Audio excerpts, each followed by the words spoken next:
So as I come back to you on the heels of my mom's passing, I feel that I have so many things to say, so many lessons and miracles, and also traumas and surprises. Yet I don't know where to begin.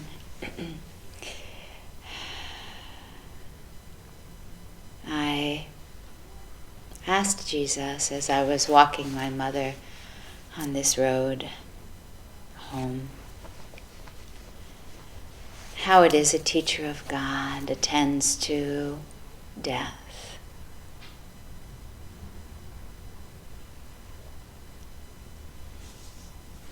He gave us only a few examples, those being the raising of the dead to life. He gave us the beautiful example of Lazarus and his being overflowing with compassion for those who had experienced the loss of this beloved brother.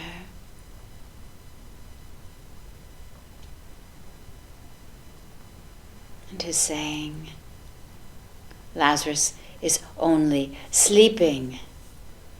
He's only sleeping, the denial of death and the calling of his brother out.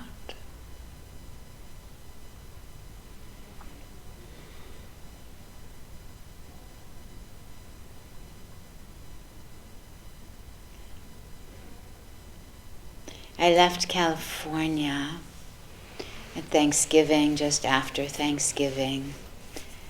I had an incredible experience of being with my daughter as she was trying on her wedding gowns and having my mother 1,000 miles away acting out and saying to her, as I'm hiding behind wedding gowns and my daughter is appealing to me to come and help her choose and tell me what I think, and I'm appealing to my mother to let me go because this is my daughter's shining hour. And saying to my mother, knowing quite well, if you don't calm down, just go lay in your bed, you will fall, and that will be the end of your life. And half hour later, getting the call that she had fallen, and knowing this was the end, the beginning of the end. And packing and leaving for Florida because decisions were to be made. Wanting very much to arrive as Christ had arrived to Lazarus. And yet finding myself walking what I would call the razor's edge between the human condition, the aching of the heart,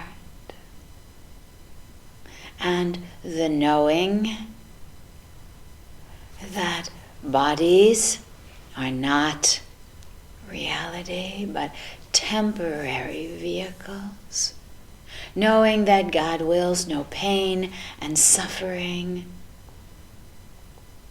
and yet my mother suffered extreme pain, and how surprising that was for me.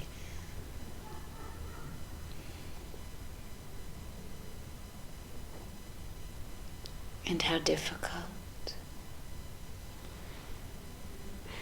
I think it is harder in some ways to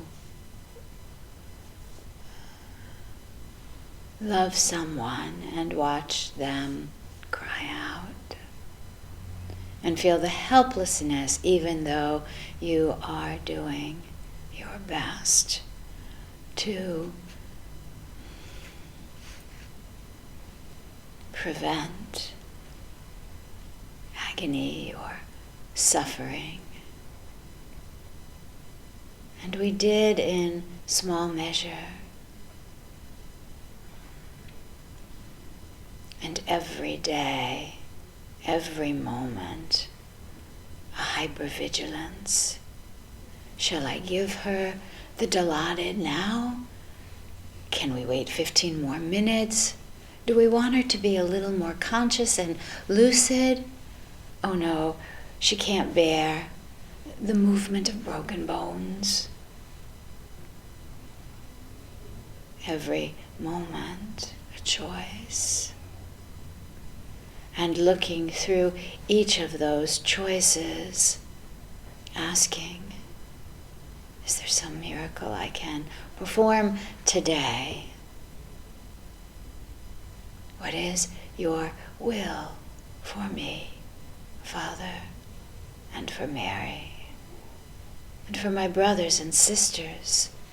Help me to love them and support them and uphold them, because everybody wanted to be out of there. Everybody wanted to shut down, because ego doesn't die pretty. Jesus said to me, I was doing Reiki, the head of my mother's bed, around her head, shoulders. And at about this time, she could barely be touched without feeling pain. And Jesus said to me,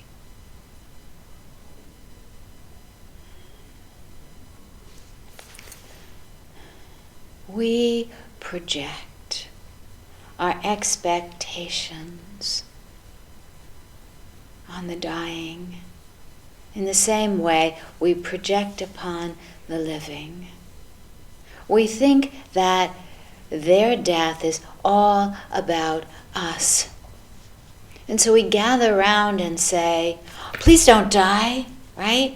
Or please slow down, or I need to have you conscious, right? Or I need for you to talk to me. Or please try harder, or please be strong. Or please have a peaceful death, right? Why? Because it's about my pain, my suffering, my needs. The other end of that spectrum, Jesus said, was, we want them to hurry up. We can't bear this any longer. It's carried on now for 3 weeks, and I have to go home and do my work and make some money. Right? Hurry up and die. Don't suffer anymore. I can't take it. And we project what it is we expect death to be onto one who is walking perfectly the path that has been appointed them. Jesus said, allow her this journey and end of life experience without your projections, without your giving meaning to what is happening. Judge nothing.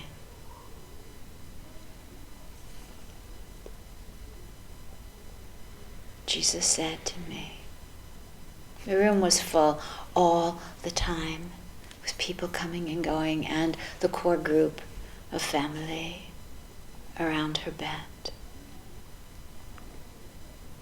Jesus said, if just one heart in this room holds the truth, if just one pair of eyes, one mind, holds the vision of the child of God, not the body, not the suffering, not the pain. If just one of us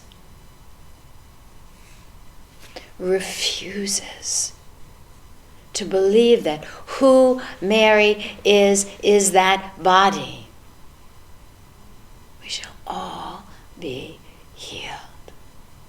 What great freedom. And I tried. I tried and I prayed and I looked.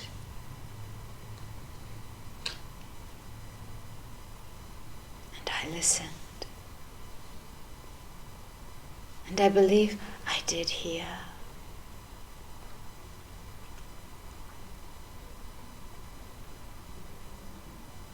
I was there for my mother's last breath, and I'm so grateful that it was so peaceful. I felt as if our two minds had joined over these weeks, and that we had journeyed along together. And that at some point, my mother's Alzheimer's, her dementia, seemed to break away. And she separated from her ego self. And she said to me, very interesting, "What happened?" I said, "Well, Mama, you fell."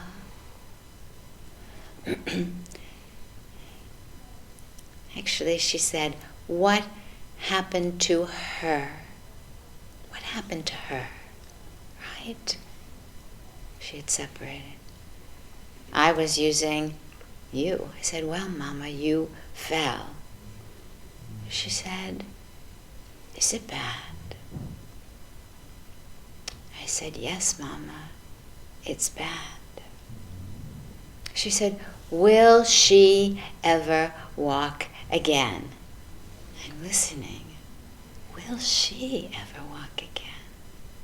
I said, "No, Mama, you won't be able to walk again." And then I saw a tear. She was filled with drugs to prevent the pain. And yet she had an extremely lucid moment. And what I think was a pure realization that she was ending, that this was her end of life experience, that she accepted. It was a beautiful moment to share with her. Jesus says the truth will set you free, and I believe the truth set her free from trying so hard to live, to stay, to fight.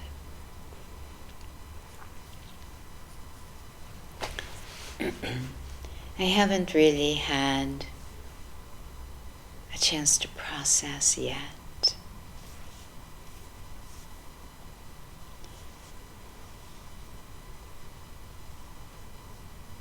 Last night,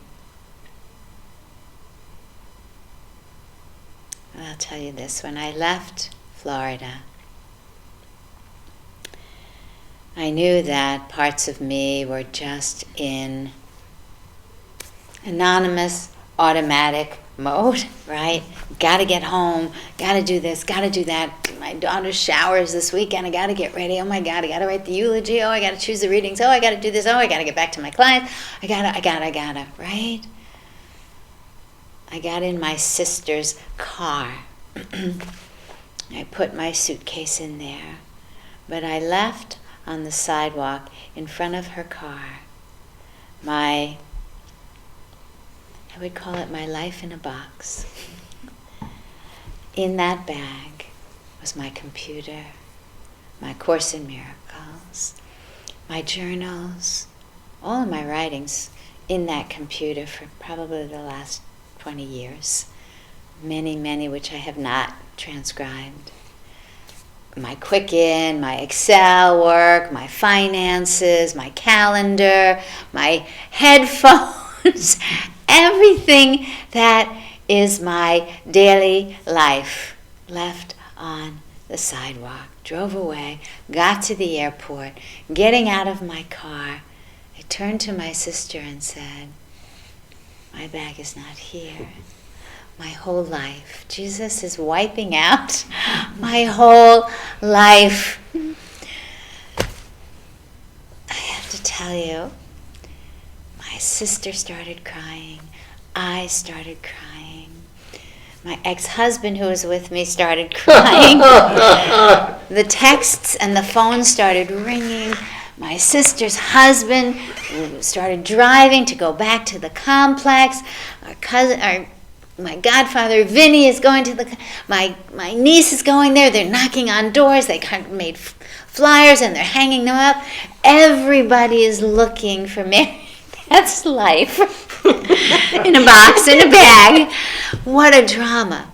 And until that time, although I had wept quietly and silently through this journey, that moment, I began to wail, to weep, and to cry, and to feel everything. And my sister let go, and everybody began to cry. It was wonderful.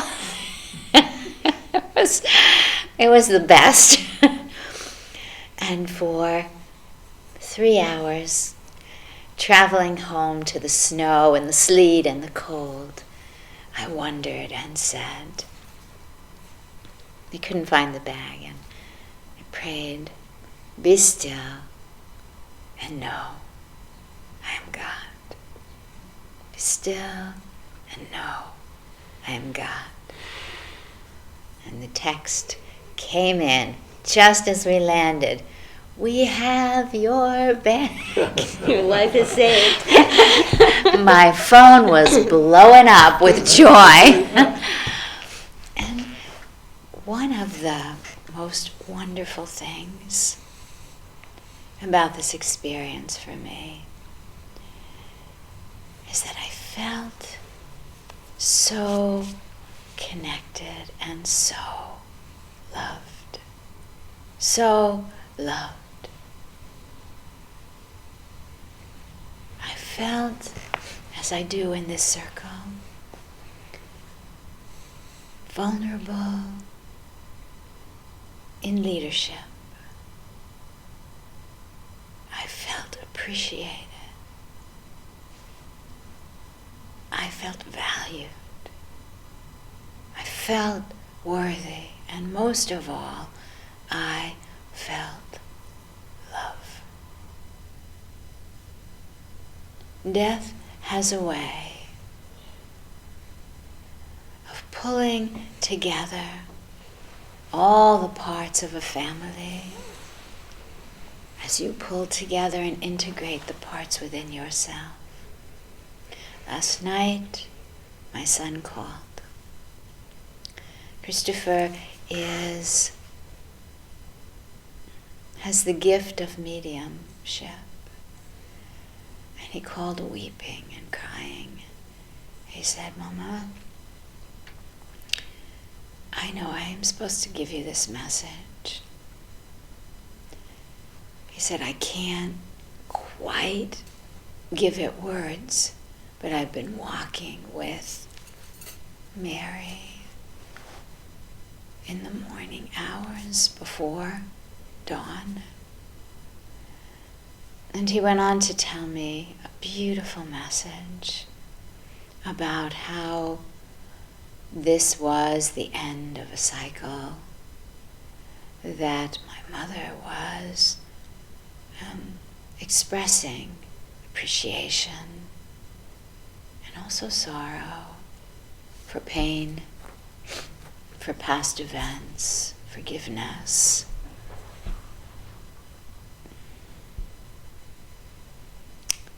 And more.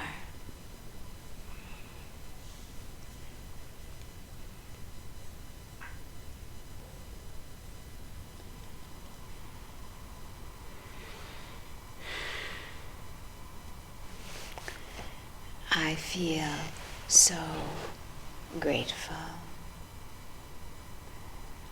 My mother passed on the feast day of Our Lady of Guadalupe. Right by her bed, Our Lady of Guadalupe is Mary. My mother's name is Mary. She had 2 or 3 rosaries right around her bed. A picture of Our Lady of Guadalupe next to her bed with the prayer.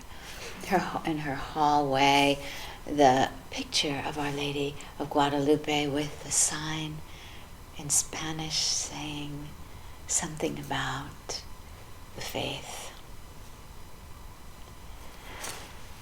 She passed on full moon. She passed and had the end of life experience, which was what she needed for her healing. And I feel incredibly privileged to have gone with her to the gate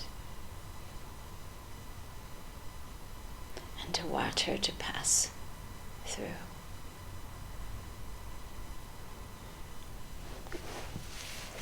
My son said, "Death is healing. Death is healing."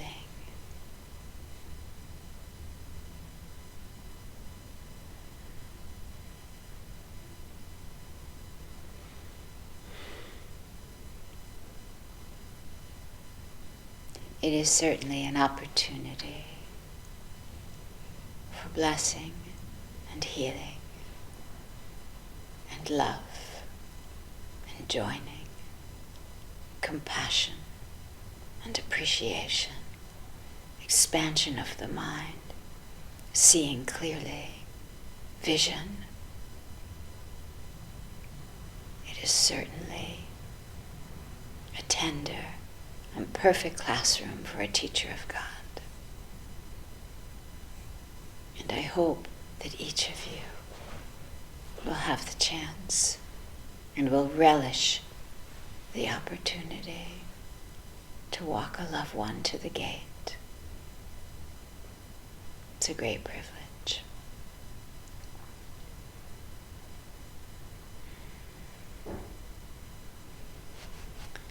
Okay. Well, it's quite a story, and it's the same basic story. We think we're the bodies, and that's the whole problem. Yes. I want to ask you though, if you could say a little about your process of speaking to Jesus, how that works for you. Well, it's very much the same as what we do here, which is to simply close my eyes and feel my heart and let go of everything else and ask. Really, that's it. Just asking my questions. Now, see, when I do that, I feel like I'm talking to myself, and the answers are coming back from my head. And can you say anything about that? I feel like I get answers from my head, but I can recognize the difference between an answer from my head and an answer from my heart. The answers from my head are usually the first ones that pop up. They're usually, they're not accompanied by a sense of peace or certainty in the way that the voice for God is, the Holy Spirit is. You know, when Jesus walked with the apostles on the road to Emmaus, They didn't recognize him, but they said, oh, our hearts within us were burning. We should have known it was him. Our hearts within us were burning. And for me, my heart deeply longs for his word, for his presence. Goes searching, bypassing the first thing that comes, or the next thing that comes, or the intellectualism, or the kind of reasonable, logical answers that come. It waits, and I search, and I feel. And usually, I hear most clearly when I really, really, really want his words, not mine. When I'm really willing to follow. When I'm filled with a spirit of wonder or curiosity or even desperation for answer.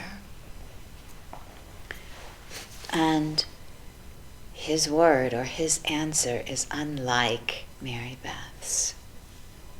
It's unlike the way that I would answer or speak to a problem in my life.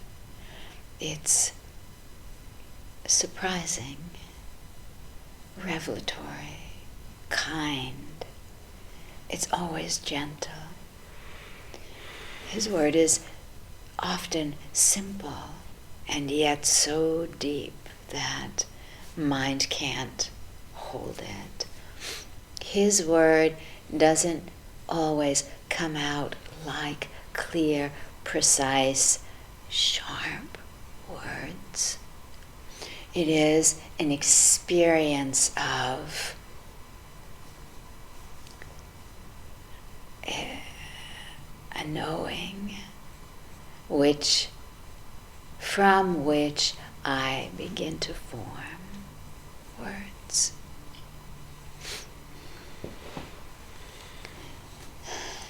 You know these words because you have found often enough that somebody you love causes you to want to be truly helpful or truly answer them. And you find yourself saying things that don't come from here. They just come out of a certainty, out of a deeper awareness, out of a place that's very true. And you say to yourself, I didn't know I knew that, right? Or, oh, that doesn't sound like me, or where did that come from? That's the voice for love. That's the voice for God. Call it the word of Christ. We have them all the time. We're just in denial of having them.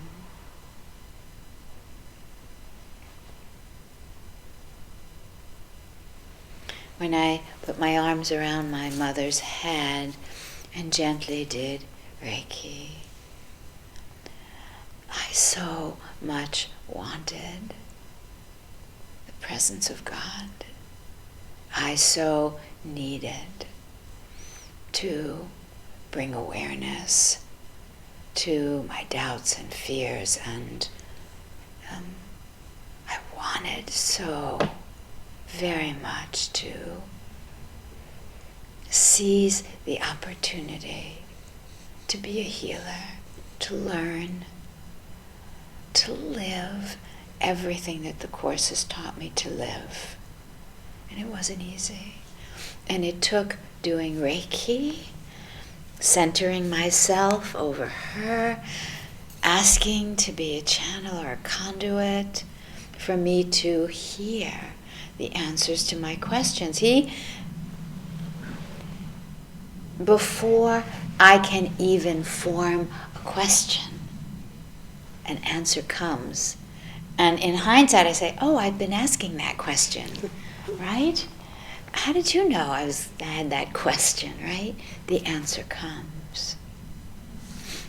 But there is truly wanting or willing for His way, for His will, to be a healer, to love, to really, truly love. And in that situation, which for me was, for Mary Beth, was traumatic, I really had to ask again and again, how is a teacher of God supposed to behave here? What is a teacher of God supposed to do? What am I supposed to say? Please tell me what decisions you would have me make. Please give me the strength to make them and not look back and doubt. And in that kind of prayer, the Word comes to support us, to tell us we're doing a fine job, or that He's here, or to allow everything to be exactly as it is, or to welcome this moment, to make way for miracles, to refrain from projecting and giving meaning to what one does not know. We hear all those things.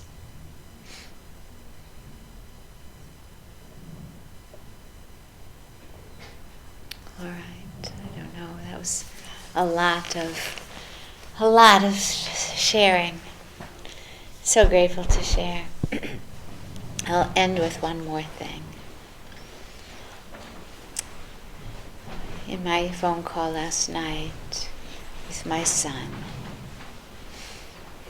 I was telling him that I had had some doubts about, my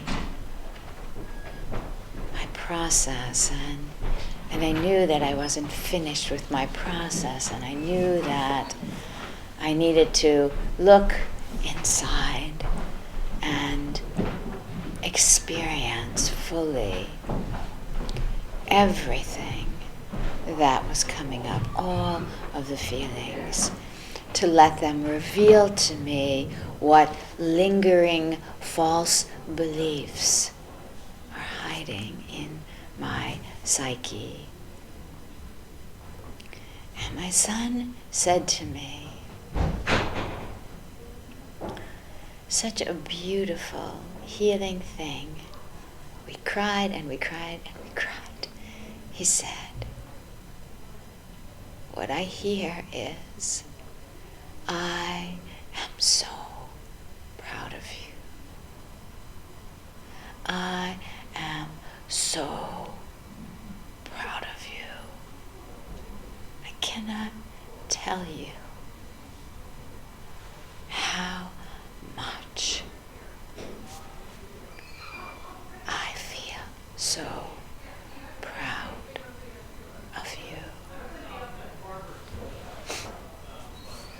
He kept saying it and saying it. I've been giving it away today. When we receive, we have this abundance to give. I used to think that pride or being prideful was an ego emotion.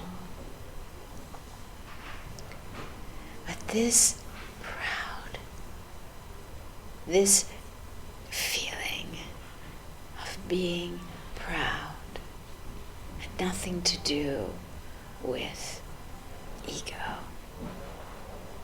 It had everything to do with a kind of holy, loving expression of value,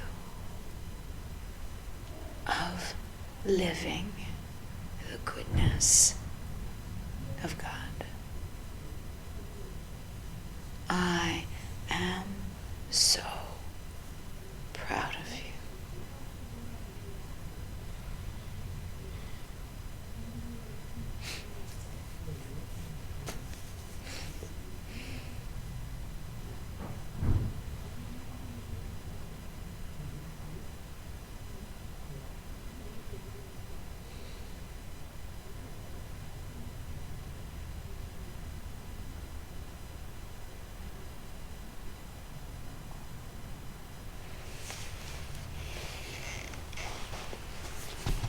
I'm so proud of you. And you, and you, and you, and you.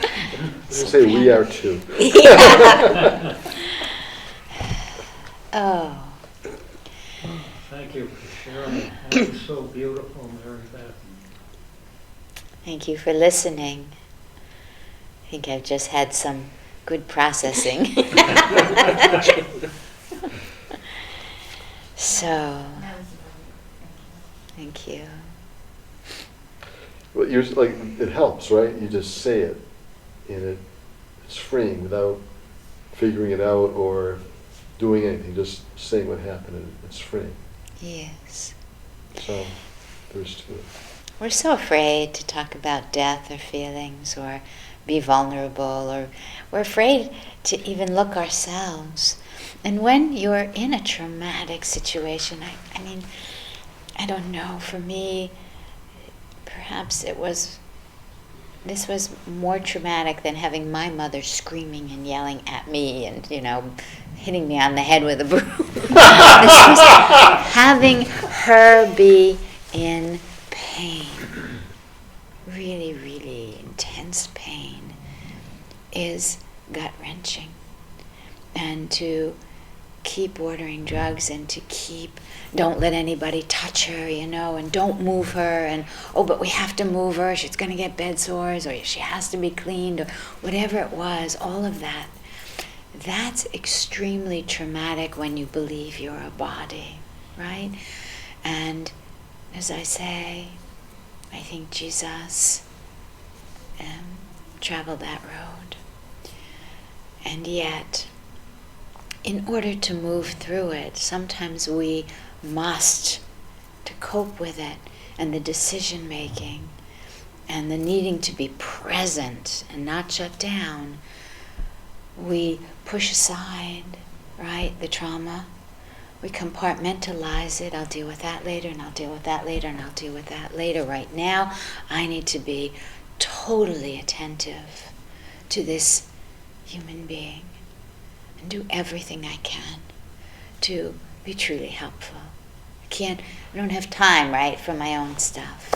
And then when it's done, it is, you've put it away and wound it up so neatly into a ball that it's a little bit hard to start undoing and unraveling the defendedness. And yet, I know we must. Because if you don't, you'll travel with that knot inside you forever. That knot will keep you from true forgiveness, or true learning about yourself, or truly receiving the message that the situation and the relationship is intended to give you. So, Another question. I'm going to distract from the course, but with this knot, so we've spoken of how speaking about it helps. yes. In the absence of speaking, is it speaking essential, or it's simply meditating or acknowledging internally? Is it essential to speak about it? Because that, for those who don't have the opportunity, to the audience for that. I believe. I can meditate, and I can be in the presence of Jesus, and I can put my stuff on the altar, and I can look inside, and I can weep, but I will tell you that we do not heal alone. We cannot. We really do need someone to witness, to listen without judgment and total acceptance of our process, who affirms to us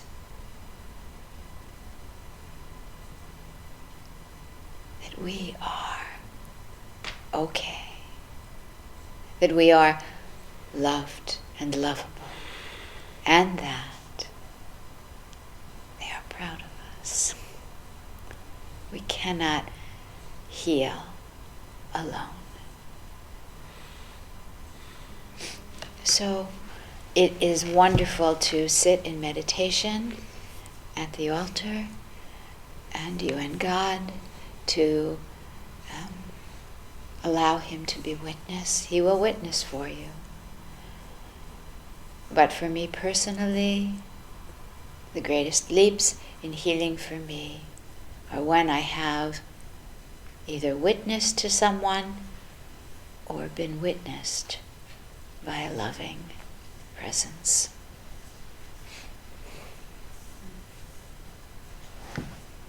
Just think about it. Think about your own process. Think about what happens when you sit with it by yourself and you think about it and you pray on it and you forgive it and you feel it, and maybe you cry in your meditation or you feel all your feelings, and then you sort of dust yourself off and you go out into the world asking to heal it or have forgiveness. And believe me, that is that is a wonderful thing and a wonderful process. But then think again about the times when you've been deeply moved, impacted, troubled, traumatized, anxious, and you sit with somebody and express that, and that somebody becomes the Christ who listens to you without judgment, without telling you what to do, and you feel suddenly like you've not only been heard but been healed by that experience.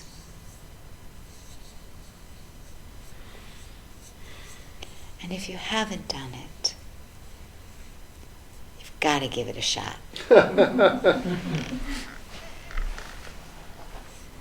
It is why I'm biased, but it is sort of the source of the idea of therapy, what therapy is.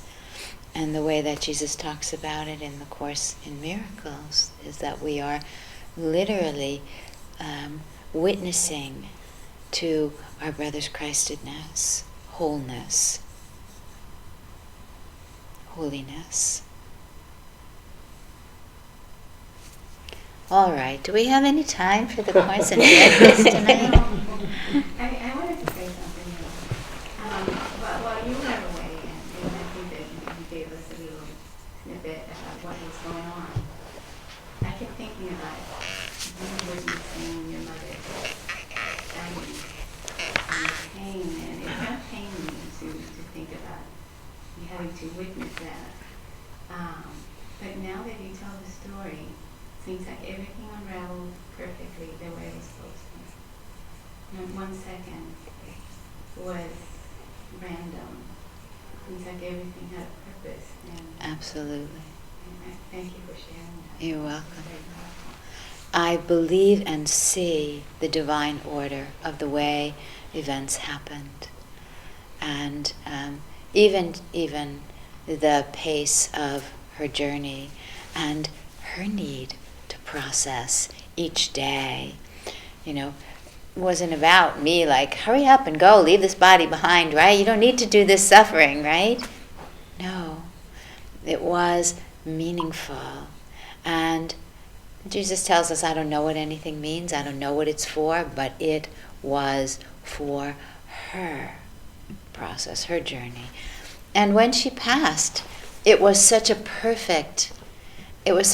So I had literally asked Jesus on that day when I was doing Reiki. I thought she was going to die then. I, called up my sister and said, you better come, you should come. She can't breathe, she's like choking, and, my sister's coming, and I'm listening, I'm asking Jesus, and he says, not today. I'm like, not today? It's got to be today, not today. How much more is this? Not possible, it can't be today. Not today. Heard it so clearly. And then I heard also that she would pass on the full moon.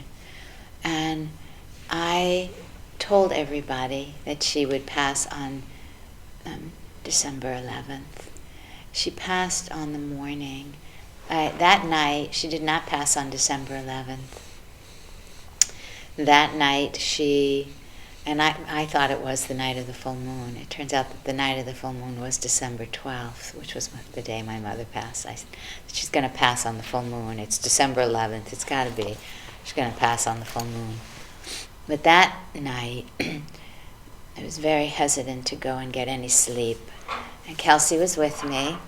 Very interesting. Kelsey was caring for me, and I was caring for my mother. So beautiful. So beautiful. I can't tell you the beauty in everybody and the way they arrived with comfort and compassion, and anybody asked for anything. 5 people were getting it. It was just amazing. And that night my sister went home, and I was exhausted. Kelsey was exhausted. I said, all right, let's go sleep for a few hours and then we'll come back. So we left, and Kelsey said, what time should I set the alarm for? I said, I'll know when to wake up. I'll know. And at 4:30, I woke up. I said, Kels, it's time, we have to go. And we went over there and looked at my mother, told her I was there. Kelsey said, Mom, we're here, Graham, we're here, Graham. Mom, I'm here with you. And her breath had slowed, and I turned around and said, I'm going to get a cup of tea. Kelsey was on the other side. I got the cup of tea. I turned to Kelsey. Kelsey looked at my mother. She pointed. I looked at my mother. We held her hand. She took her last breath. That was it. It was so peaceful. I felt that it had been so perfectly orchestrated and timed for me to be there, to be with her, that she waited for me to come. And I believe that my sister was not supposed to be there, that my sister wasn't comfortable being there. It wasn't her place to be there. And yet she was in joy and at peace because I was there to tell her about the past. Everything was as it should have been, exactly as it should have been. And it is that way now. It's just that we pay more attention when the body is dying, right? Or the body is fading. We're paying more attention to all of these things. But even in this moment, every word that's being said, every beautiful reflection of the heart that's being offered is part of the divine order of all of it. Nothing is random. And like the Course in Miracles says, everything is for a greater good. Everything is, say it again? For a greater good. Yes. Like you're leaving the bag. If you haven't left it behind, which may look like a terrible thing, it Right. can give you that opportunity for more healing. Right. It is everything. Even leaving the bag was the perfect trigger to give us all release, right? To give us all release. And then, actually I called, I text John sent the message this morning. I'm texting on my phone. Thank God I have my phone. Texting on my phone, trying to do this little message. Really funny. I felt like maybe I'm not supposed to. I'm not going to push really hard on this and try to pull all the pieces of my life back and blah, blah, blah. I just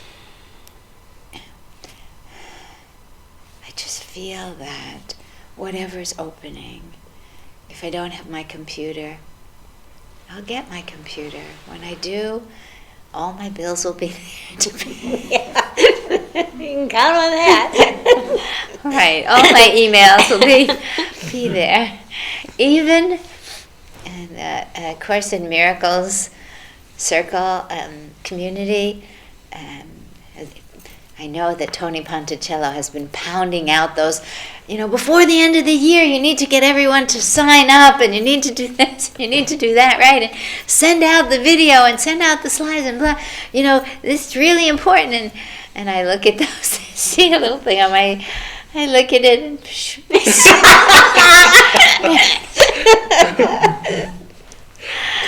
because I know everything is in divine order. And I just want to follow in the way pointed me. It's interesting to me how it seems like birth and death seem to bring people together and bring different perspectives. I love it. Yeah. But when you're talking about like when things we don't control these happen, then I was thinking of birth as well. Exactly. Not when I was prepared. Right. Well, this is the season, right, of new birth and new beginning. Jesus was born. It's interesting to me that this entire chapter of healing has been sewn together with my daughter's getting her bridal dress, and Saturday is her shower, and I'm trying now to prepare for the shower, and at the same time that I'm trying to think about the eulogy, right? It's so crazy. It's crazy. And yet it's real life. It's the human condition. It's the swing and the movement, right?